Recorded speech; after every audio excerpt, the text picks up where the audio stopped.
Bonsoir à tous, merci de nous retrouver sur TV Sud pour votre journal local du Gard et de l'Hérault. Dans les titres de cette édition, Saint-Désiré, commune sans candidat. Après 3 mandats, le maire sortant de ce petit village gardois ne veut plus se présenter, mais la relève n'est pas assurée.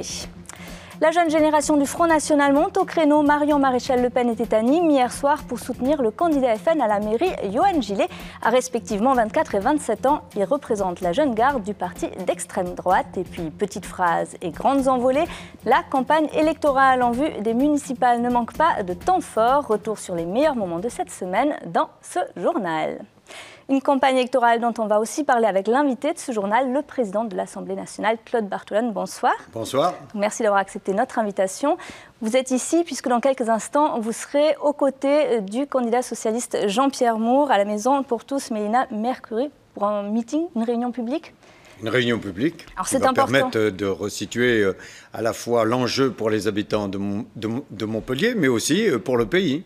Parce que bien souvent, vous savez, ces élections municipales, c'est ce qu'attendent les citoyens pour pouvoir avoir droit aux services publics, pour pouvoir avoir droit à l'égalité. Et du coup, je viens montrer le lien qu'il peut y avoir entre le combat que l'on mène au niveau national et au niveau local. Alors, au niveau local, c'est vrai que la situation du PS a été un peu délicate il y a encore quelques semaines. Ça s'est éclairci. Vous venez pour soutenir le candidat socialiste. C'était important de marquer le fait. Le candidat qui a été désigné par les militants. Nous avons voulu cette épreuve militante. Il a été désigné. Jean-Pierre Moore a obtenu 80% des suffrages. Donc, je viens soutenir notre candidat qui a déjà rassemblé une partie de la gauche et des écologistes. Et je pense que ce sera un atout pour parler de l'avenir aux habitants de Montpellier. Alors vous l'avez dit, au niveau national aussi, il faut expliquer, dans un sondage paru il y a un mois dans le JDD, 46% des personnes interrogées disaient souhaiter la victoire de la droite, alors FN, UDI, UMP confondus. C'est un moment important, un moment crucial.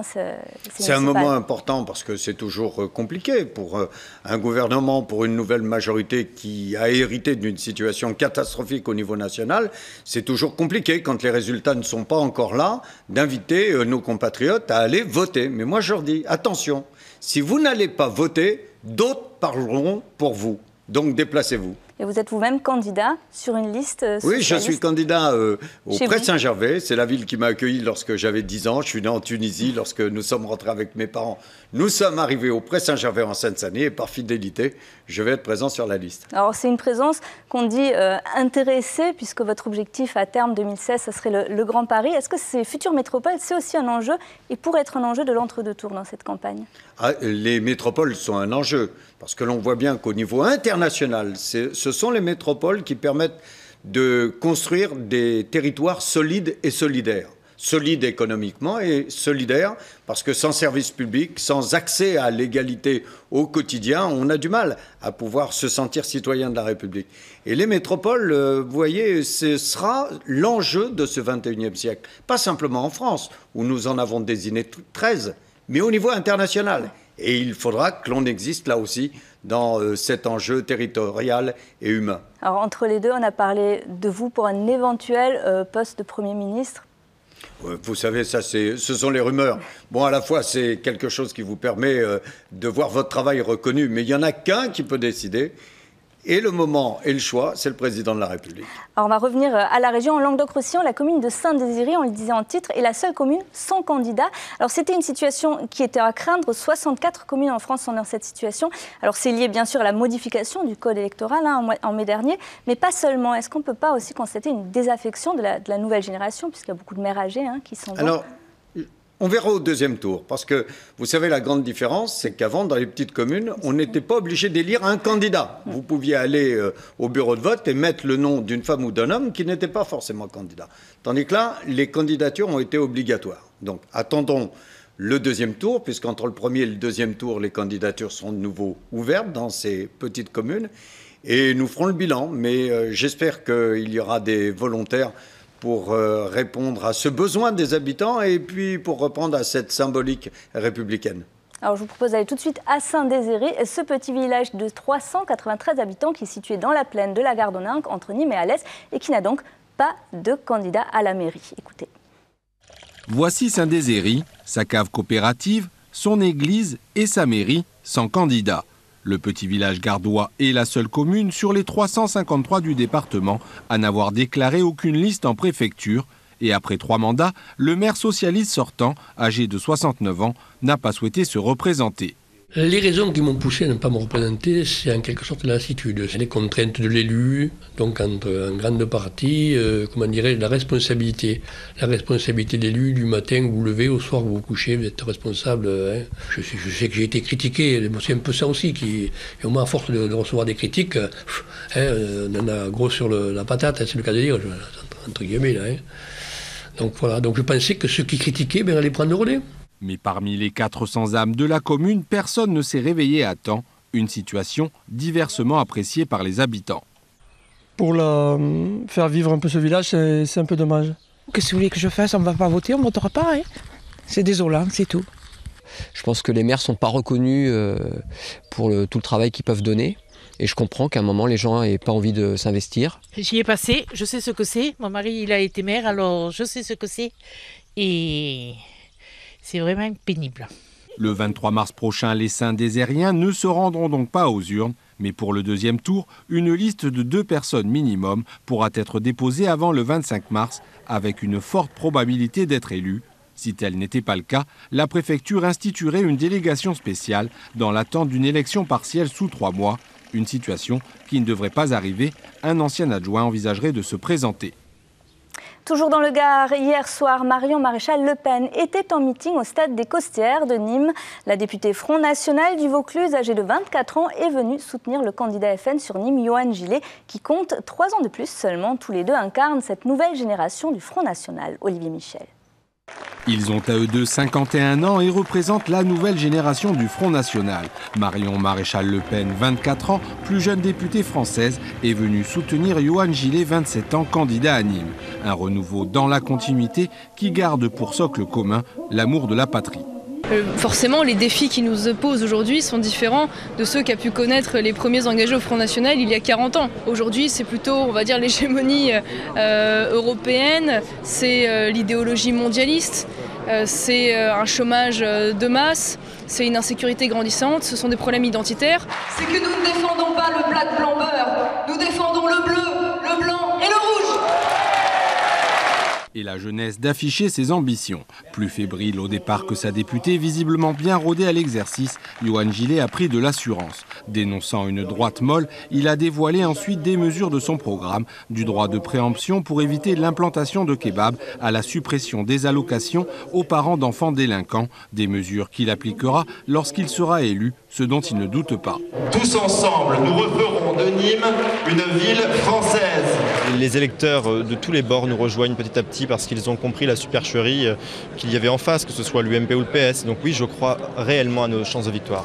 En 2008, au premier tour, le Front National avait réalisé 7,05% des voix, mais le contexte était autre. Aujourd'hui, le Gard compte un des 2 seuls députés FN français, en la personne de Gilbert Collard, et même le maire de Nîmes sortant, Jean-Paul Fournier, s'attend au second tour à une triangulaire. Marion Maréchal Le Pen qui sera demain à Saint-Gilles aux côtés du député et candidat FN Gilbert Collard. Alors justement, le Gard, terre de prédilection du Front National, est-ce pas là que les candidats socialistes ont le plus besoin du soutien, de votre soutien par exemple? Eh bien j'y serai demain. J'y serai demain pour aider les candidats du Gard et puis dénoncer une certaine supercherie parce que j'ai entendu la nouvelle génération, mais elle tient en termes de programme les mêmes mots que la génération précédente. Et quand on se souvient de l'échec qu'a été la gestion des villes par le Front National, de la situation financière qui a été la leur après cette expérience d'extrême droite, franchement, les électeurs doivent y être attentifs. Il y a une inquiétude vraiment quand même du Parti Socialiste vis-à-vis du Front National, notamment dans le Gard, mais pas seulement dans le Sud-Est. Non, moi, vous voyez, j'ai pas d'inquiétude. On mène combat. On essaye de convaincre. Chaque foyer par chaque foyer, chaque citoyen par chaque citoyen. Et puis, je suis persuadé que si nous savons aller leur expliquer à la fois ce qui se passe au niveau national, où nous en sommes des réformes qui ont commencé à être votées par les députés en particulier, si nous savons faire le lien avec ce qui est fait par les municipalités pour défendre les services publics, tenir compte du besoin d'emploi et protéger l'environnement, vous verrez, on n'en sera pas à des sondages, mais à un vrai vote. La pédagogie, c'est important, c'est ce que vous faites en ce moment, c'est essentiel. Sûr. Jamais les citoyens n'ont été aussi intelligents. Jamais ils n'ont eu à leur disposition autant de moyens d'information. Vous en êtes la preuve vivante. Donc, je fais confiance à l'intelligence de nos compatriotes. Rarement, ils ont été aussi inquiets également, on a l'impression. Oui, mais c'est normal. Nous sommes en train de changer de monde. Regardez, toutes les informations qui leur parviennent au niveau international, au niveau du mode de production, au niveau des objets que nous allons consommer et fabriquer, au niveau des questions environnementales, c'est normal qu'ils aient cette inquiétude.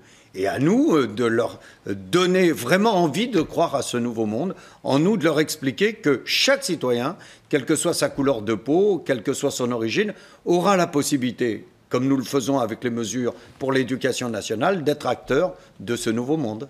Alors la campagne pour ces élections municipales, c'est sérieux, mais pas seulement. C'est le moment de notre rendez-vous de campagne décalé du vendredi à l'approche de ces élections. Donc les candidats se démultiplient. On va les voir tout de suite sur le terrain, l'occasion de lâcher quelques petites phrases. Sélection avec Olivier Roiran. Comme disait le général de Gaulle, tout fout le camp, l'économie fout le camp, le social fout le camp.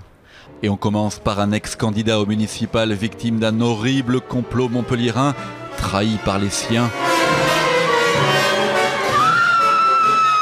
Je devais faire la liste avec Maître Christol et ce matin j'ai appris avec surprise qu'il était 56e sur la liste de Monsieur Sorel. Le ténor du barreau, homme de droite qui rejoint la liste du dissident de gauche, 65e sur 65. Moi c'était la dernière place ou la première. Quand j'ai vu la démarche de Philippe Sorel depuis quelques mois, je me suis dit, nom de Dieu, ça correspond exactement à ce que je pense depuis des années. Voilà, un homme libre, qui a le courage d'affronter, ce n'est pas simple, ce n'est pas évident, les structures en place. Des structures nationales du PS qui veulent récupérer la brebis égarée, petit coup de fil entre amis. Alors j'aurais dit, écoutez, on est quand même de la même famille politique, on ne va pas se fâcher. Je vais réfléchir à toutes mes conditions, mais vous comprendrez aisément que ça va être beaucoup plus cher qu'il y a 18 mois. Et pendant ce temps-là, une députée FN fait la campagne de son candidat nîmois en vendant des produits dérivés et en chauffant la salle avec les fondamentaux du Front National. Chez nous, on parle le français, à la maison et dans la rue. Chez nous, on boit du vin de nos terroirs. Et même pire, on met du porc dans nos assiettes. Alors ceux qui ne sont pas contents, ceux qui critiquent ou qui rejettent cela, eh bien qu'ils s'en aillent. Et c'est du bic, marque française. Mais dans le camp socialiste, on a aussi des stylos, le retour de Super Vézinet, le patron de département qui paraffe à grande vitesse.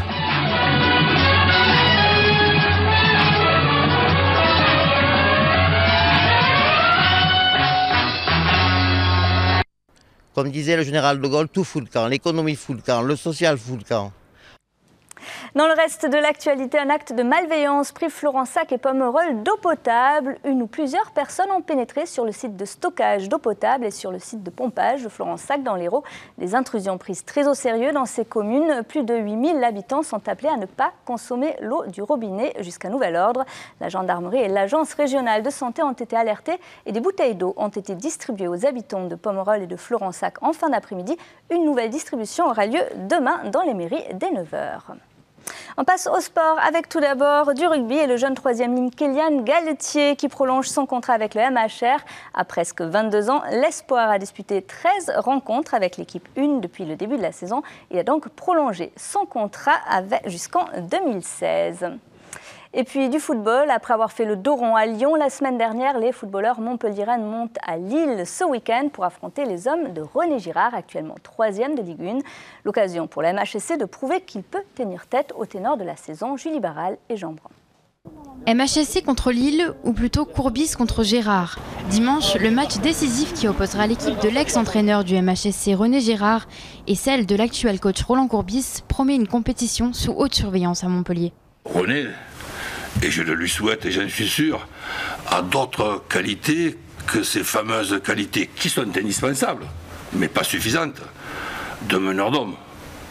Donc je crois que bon, quand on regarde jouer Lille depuis le début de la saison, même s'ils sont un peu moins bien, c'est quand même une équipe solide qui est capable aussi de se créer des occasions. Une occasion qui restera mémorable, peu importe le résultat, puisqu'elle opposera deux fortes personnalités du football. LOSC MHSC, c'est dimanche 9 mars à Lille, coup d'envoi à 14h.